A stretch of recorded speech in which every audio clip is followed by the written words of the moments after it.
Dear students and friends, السلام علیکم۔ جیسا کہ آپ اسکرین پر دیکھ رہے ہیں، آج کا ہمارا جو ٹاپک ہے یہ پرچہ اردو 11ویں جماعت ہے اور اس کا سوال نمبر 2 ہے جو کہ حصہ نظم سے لیا گیا ہے۔ اس کے اشعار کی ہم نے تشریح کرنی ہے۔ تو آج کا ٹاپک ہمارا حصہ نظم کے اشعار کی تشریح ہے۔ ہم شروع کرتے ہیں۔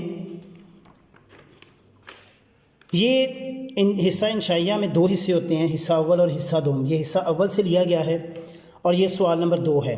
سوال نمبر 2 کے بھی 2 حصے ہیں، ایک الف اور ایک بے۔ الف جو ہے یہ نظم سے ہے اور بے غزل سے۔ تو ہم نظم والے حصے کی جیسے تشریح کرنے جا رہے ہیں تو ہم غزل نظم کے اشعار کی تشریح، یاد رکھیے گا کہ یہ 2 اشعار کی تشریح کرنی ہوتی ہے اور دونوں کی اکٹھے کرنی ہوتی ہے۔ تو اس لیے میں نے یہاں پہ لکھا ہے اشعار کی تشریح اور اس کے بعد میں نے یہاں پر اشعار لکھ دیے ہیں۔ اشعار لکھتے ہوئے بھی یاد رکھیے گا اس کا سٹارٹ اور اینڈ برابر ہونا چاہیے، کوئی فرق نہیں ہونا چاہیے۔ اچھا، یہاں میں یہ بتاتا چلوں کہ یہ جو ہماری تشریح ہے اس کے ہمیں 10 نمبر ہوتے ہیں اور اس کے لیے 15 منٹ کا وقت درکار ہے۔ تو یاد رکھیے گا کہ 15 منٹ کے اندر اندر اسے پورا کرنا ہے اور 2 گھنٹے اور 40 منٹ کا جو ٹائم ہے وہ تبھی ہم پیپر کو پورا کر سکتے ہیں کہ اگر ہم نے ہر کویسچن کی پراپر جو ہے وہ ڈویژن کی ہو اور اس کے مطابق اسے کریں، پھر ہمارا کویسچن جو ہے وہ مکمل ہوتا ہے۔ تو اس کے لیے 15 منٹ ہیں، تو 15 منٹ کے اندر اندر ہمیں اسے مکمل کرنا ہے۔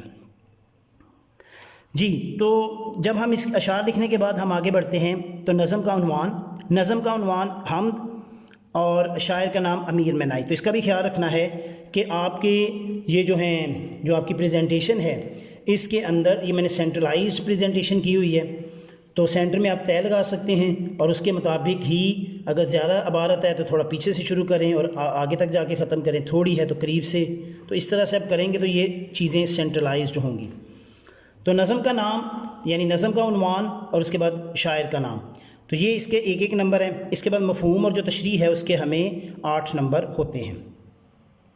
مفہوم لکھتے ہوئے آپ کو یہ میں بتاتا چلوں کہ جو غزل کا مفہوم ہوتا ہے وہ 2 لائنوں کے اندر اندر کرنا ہوتا ہے کیونکہ وہ ایک شعر ہوتا ہے۔ یہاں پر کیونکہ 2 شعر ہیں نظم کے اکٹھے ہم کر رہے ہیں تو اس لیے اس کا مفہوم جو ہے وہ 4 سطروں سے زائد نہیں ہونا چاہیے۔ اس کے علاوہ اس چیز کا بھی خیال رکھنا ہے کہ ہمارا مفہوم مختصر اور جامع ہونا چاہیے۔ تو یہاں آپ دیکھ سکتے ہیں کہ میں نے 3.5 لائن کے اندر اندر اس کو کور کیا ہوا ہے۔ اس کے بعد باری آتی ہے تشریح کی۔ تو تشریح میں جن چیزوں کا ہم نے خیال رکھنا ہے وہ کچھ یوں ہے کہ تشریح میں جن اشعار کی ہم تشریح کرنے جا رہے ہیں اس میں ہم نے شروع میں یہ ضرور کہنا ہے اور بلکہ بار بار جب بھی حوالہ آئے گا تو ہم کہیں گے شاعر کہتا ہے، شاعر نے یہ کہا ہے، اس طرح سے ہم جو ہے نا اس کو بیان کریں گے۔ اس کے علاوہ یہ خاص کیا رکھنا ہے کہ تشریح جو ہے یعنی یہ جو نظم کی تشریح ہے یہ کم از کم 2 صفحات پہ اور زیادہ سے زیادہ 3 صفحات کے اندر اندر ہونی چاہیے۔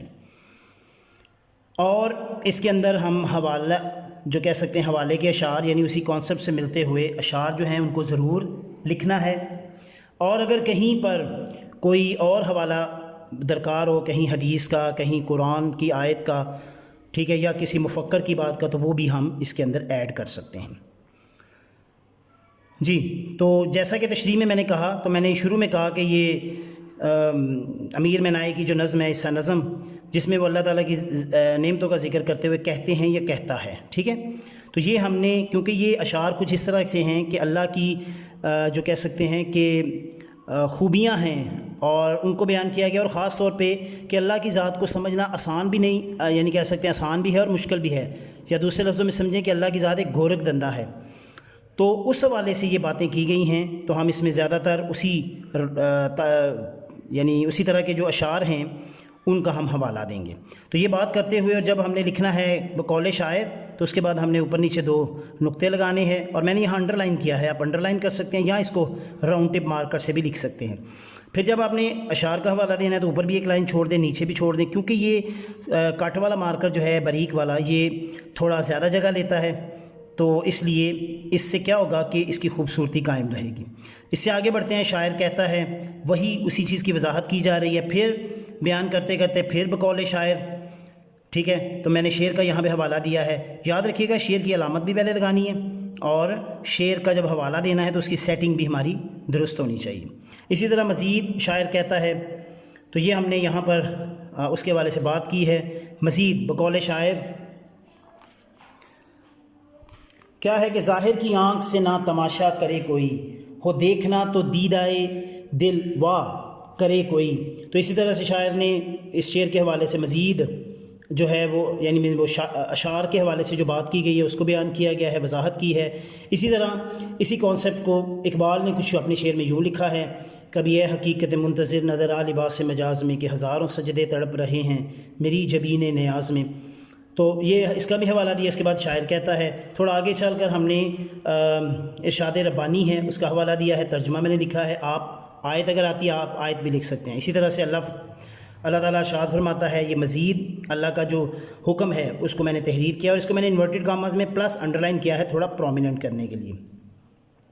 تو اسی طرح سے بات آگے بڑھ رہی ہے، مزید آگے بات کو کرتے کرتے میں نے مزید یہاں پہ حوالہ دیا ہے کہ بقول شاعر کہ منظر کی حد سے لے کے پس منظر تک دیکھ لیا، ہر محور کا مرکز تو ہے حد نظر تک دیکھ لیا۔ یعنی اللہ کی ذات ہر جگہ دیکھو تو اللہ ہی ہے، ٹھیک ہے، نظر نہیں آتا لیکن ہر جگہ موجود ہے۔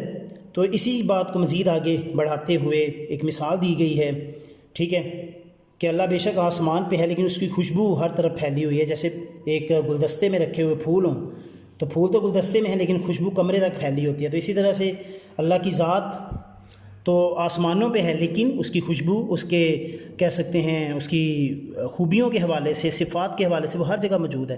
اسی طرح سے بقول شاعر جگ میں آ کر ادھر ادھر دیکھا تو ہی آیا نظر جدھر دیکھا، ٹھیک ہے۔ اس کے بعد اس بڑی کائنات میں ہر شے اللہ کے وجود پر دلالت کرتی ہے۔ بقول شاعر ہر ذرہ اس بات کا شاہد ہے کہ خدا ہے، حیران ہے مگر عقل کے کیسا ہے وہ کیا ہے۔ تو یہاں پر میں نے آ کر اپنی تشریح جو ہے اس کو میں نے مکمل کیا ہے۔ تشریح مکمل کرنے کے بعد آپ اس پہ ہاف لائن بھی لگا سکتے ہیں اور مکمل لائن بھی، بہتر ہے مکمل لائن اس کو لگا دی جائے۔ جی بچوں، آج کا ویڈیو آپ کو کیسا لگا؟ مجھے امید ہے پسند آیا ہوگا۔ ویڈیو کو لائک کریں، شیئر کریں، اور اگر آپ اس چینل پہ نئے ہیں تو اس چینل کو سبسکرائب کر کے بیل آئیکن جو ہے گھنٹی والا جو ہے اس کو آپ دبا دیں تاکہ ہر ویڈیو بر وقت آپ تک پہنچ سکے۔ اپنا بچوں بہت زیادہ خیال رکھیے گا اور مجھے دعا میں یاد رکھیے گا۔ اللہ نگہبان۔